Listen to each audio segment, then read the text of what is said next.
Can you all spell the word encyclopedia for me? Okay, now when you were spelling it, how many of you saw the letters written in front of you? Okay, what color is it? White. Okay. Okay. And how big or small was it? Okay. Now my question to you, did you pay attention to this earlier? Probably not. Yeah. So, my point is this. For something as simple as spelling, your brain is going through a process, internal process, where it brings out the word and you see it in front of you and you actually read from that, right? So you're making images and you're reading from that image, and that's how people spell. The good spellers. Okay? So now, but you were not aware of it all your life until now because it happens so quickly, so naturally that you don't pay attention to the process but the outcome. You just know the spelling, right? So what NLP did is it figured out that for every activity, whatever people do, they're using all their senses. So they make images, people have feelings, people hear sounds, and this is how we think.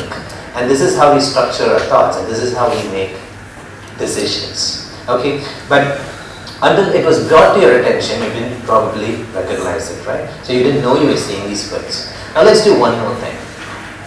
Look at the encyclopedia, see the words the way we saw it in the same color. But this time, instead of N, put an X over there. So it looks E-X-C-Y-L-O. Okay, and what happens when you put an X over there? It becomes uncomfortable. Where? Where? Physically where? In the picture. In your mind? Where else? How many of you felt your shoulders going up like this? You felt it in your stomach. Well, did anybody feel some uncomfort in your throat? Physical sensations, right? So which means your body is saying, hey, that spelling you see is not correct. So now your thought is not just made up of that image, but it's also made about that physical sensation. Because when you see that spelling encyclopedia, you feel this is correct. And when you see the wrong spelling, you somehow have some uneasy physical sensation in your body that says this is not correct. So our thoughts, something even as simple as spelling, is made of the image, is made of the physical sensation, and also the sounds that we hear. Okay, so we use all these three senses to think. We make pictures, we physically feel sensations all over our body, and we hear internal sounds to help in thinking. Okay, when people think, they are making pictures, they are feeling sensations in the body, and they are hearing internal sensations. Now again, until I asked you where specifically do you feel these things, you didn't pay attention to. You just knew it was uncomfortable. But then suddenly you're able to pay attention to the sensation in your stomach, your sensation in your shoulders, or wherever that sensation is, right? So what John and Richard discovered is that although people make internal pictures, they feel sensations and they hear sounds, not everybody is paying attention to all of it at the same time. Okay, so we call these things as representation systems. Representation systems because this is how you represent your thoughts. You see images, you hear things, you physically feel sensations on your body, and that is how our thinking works. That's how we represent what happened in the past, what's going to happen in the future. That's how we think. So representation systems are visual, things you see, auditory, things you hear, kinesthetic, physical sensations that you feel in the body.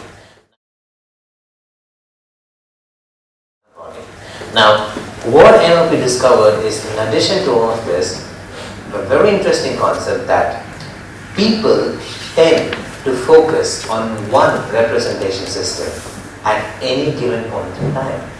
So which means, if someone is paying attention to the pictures they're making, they may not be paying attention to the physical sensations on their body. If they're paying attention to the physical sensations of their body, they may not be paying attention to the pictures and the sounds that they're hearing internally. So this is called as the preferred representation system. So this is what Richard and John did. So they had this meetings, this group of meetings where people would come in and learn and learn new things and so on. And when somebody would come in, they would stand at the door and they would say, so what are you here for? And if someone said, oh, well, I just wanted to look what's going on. What does the language say? Look. I just wanted to look what is going on. Then they would give them a color like blue, which signifies this, I mean to them, they coded it that they give a color blue. And if somebody says, well, I just wanted to, I heard a lot about you guys and I wanted to hear what you have to say. Auditory, they would give them another color. And if someone said, well, I just wanted to get a sense of what it is like here, then they would give them another color. What they found out was everybody who had the blue chip seemed to hang around together. People who had the other chip, they seemed to hang around together. And likewise with the third color. So when Richard and John found out that when people communicate with each other in their preferred representation system, it creates unconscious rapport. So this is one of the 100 different ways in which you can create unconscious rapport linguistically, verbally, using words.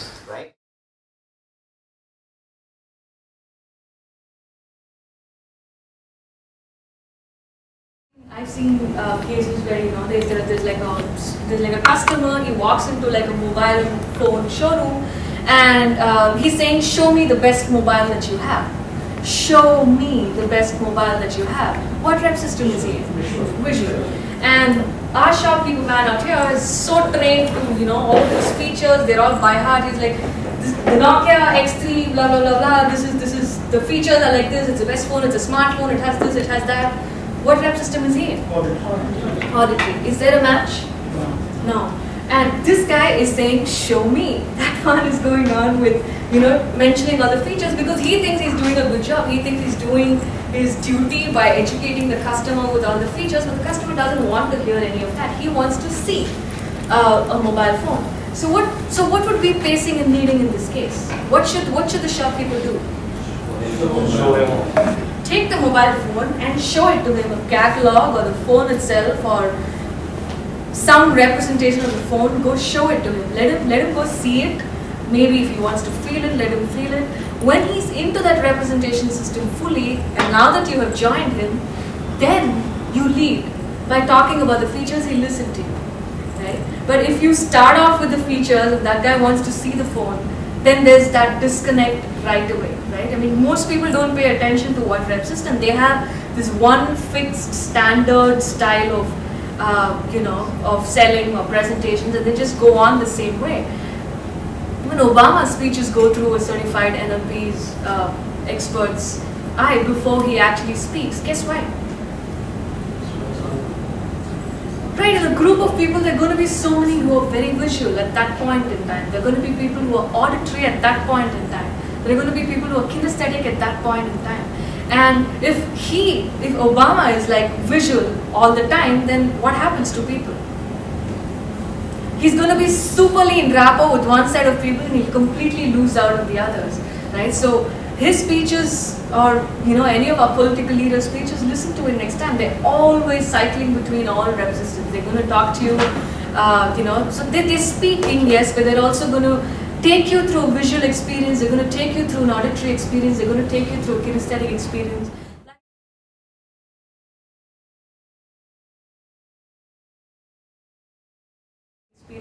Like if I were to describe, say, a vacation that I took at some Goa or whatever.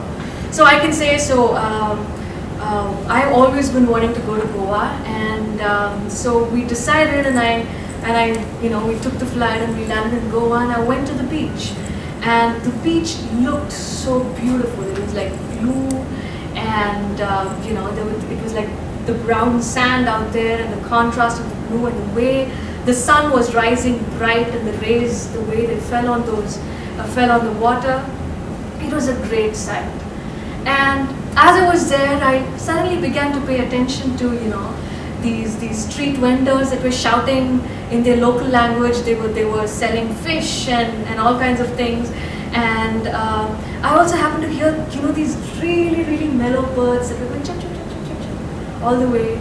And I could hear the really melodious sound of the waves as they kept lashing every time. and the swish sound of the waves were really, really soothing me.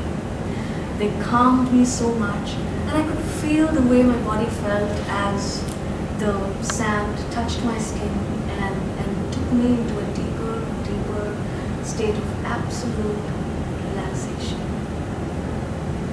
So now how did we cycle? So it's not just using those words, but it's going through that experience, right? I can say, okay, I heard the sound, I heard that sound, but not actually hear it. So when you're going visual, when your attention is on the visuals, it reflects in your language. And what are some of the differences that you felt when I was going through visual and auditory and kinesthetic? Yeah, most of you were with me, but you were going visual and auditory and kinesthetic with me. And what else? What was the difference in that experience transferred to us? So that when you say last, when you end to say relaxation, you can feel that. Right. It's moving. And most of you were very visual when I started. And I started visual, I'm leading you into auditory, and when I'm leading you into auditory, and then I lead you into kinesthetic. So that way, you lead the people that you are interacting with, to elicit those emotions that you want to by first pacing where they are. So I'd like you to pay attention to, when you're talking to people, when you're speaking about experiences, notice what kind of words they use. If they say things like colorful, bright, big, distance and things like that, what words are these? Visual words. I see your point. Visual, I see your point. People are very literal when they're saying things like that. When they say things like, the future looks hazy. It actually means they're seeing a picture which is hazy, and all you need to do is help them make it more clear. Right? I'm not saying hazy is bad and clear is good, but if they're expressing in a way that they're saying the future looks hazy and they're not very happy about it, then you know that their submodalities are such that they're seeing a hazy picture right now, but the moment you make it more clear, instantly it will change the way they feel. And people also say things like, now it sounds more like, in harmony, or now things are in tune, or that rings a bell. Have you heard people say that? What are they going at that point of time? They're going auditory. Right? So when they say things like that rings a bell and more in tune with me, those are all very, very auditory. So at that time, the best thing that you can do is join them going auditory as well. Right? And likewise with kinesthetic, people say I have a heavy feeling and all kinds of things. I feel warm and I have a warm feeling about this. All of these things, they're all kinesthetic words. Now, the stretch to you is also perhaps to discover for yourselves how comfortable and how easily are you able to switch between these rep systems. How are you able to go visual, auditory, kinesthetic? Because some of you may find yourself easily going visual and be struggling a little bit with auditory, or some of them may find themselves going easily auditory but struggling with one of the other systems. So pay attention, and any experience can be described using any of the rep systems. And one of the ways we practiced was stick to one rep system and then just make sure you're getting it all really well, where you're taking people through visual experience. When you're going visual, people should go through a visual experience. When you're going auditory, people should go through an auditory experience. If you're going kinesthetic, people should go through a kinesthetic experience. That's something that is a useful capability to stretch, because it's a very, very, very powerful way of getting into rapport with just about anybody quickly as well. There are times where I've seen these real estate guys. The customer is saying, I want a large house with like 4 bedrooms and like a really well lit kitchen and big balcony. Okay, so listen to the words that they're using. I want a large house with like 4 bedrooms, a really well lit balcony, and a big, really well lit kitchen and a big balcony. Right? This is what the customer wants. Now, what rep system is he in? Visual. Now, the least that the sales guy can do is to go visual with him, right? Instead of talking about how calm and how serene and how amazing the area is, the first thing you want to do is go visual with the person. Now, if this customer says, I want a large house with 4 bedrooms and a well-lit balcony and a big, well-lit kitchen and a big balcony, it's useful for this guy to say, oh sir, you know what, we have a house which is just so perfect for you, And the best thing about it is it has like 4 bedrooms. It's like a really large house, and you know, so the kitchen out there, it's so well lit. It's just, and then assuming I get some of his other magic words, it's so well lit that it just lightens up the entire house. And even the balcony, it's really big. So I'm sure you're gonna love this place because I believe it's the perfect place for you. So how about we go and take a look, right? So here as well, I'm pacing him visually. But a large house and a big house are not the same things, right? I mean, think about it. When that person is saying, I want a large house with 4 bedrooms, he has his dream picture in his head. The least you can do is go match it, right? Instead of going and distorting it, because every word you say has an impact on the images that they're making. So if you say large house, he's going to have an image. If you're going to say big house, he's going to have another image. Whatever it is that the customer wants, all you want to do is paste back, give back the same words, and then lead that into whatever your call to action is. So, can we go and take a look at it now? Or when can we go and take a look at it today or tomorrow? Right? So then there's no way they're going to say, no, I'm not interested, because you're giving him everything that he wants. Right? Use their own words. That's even more powerful, super powerful way of getting into rapport with them. And instead of so it's not about paraphrasing, it's parrot phrasing, where you're literally using the same words that they're using as well. So these are all powerful ways of getting into rapport. And so you can do this visually, you can do this auditorily, you can do this kinesthetically, and these are the representation systems, right? How you think, how you process images, how you think internally, as well as what you do outside. Some people always start with look. Every sentence would start with see. What I'm trying to tell you is, so everything would start with see. For them, their only way of thinking is like see or listen. You know what? Listen. Or they start with that particular rep system. They may shift to others, but then their only way is to do that.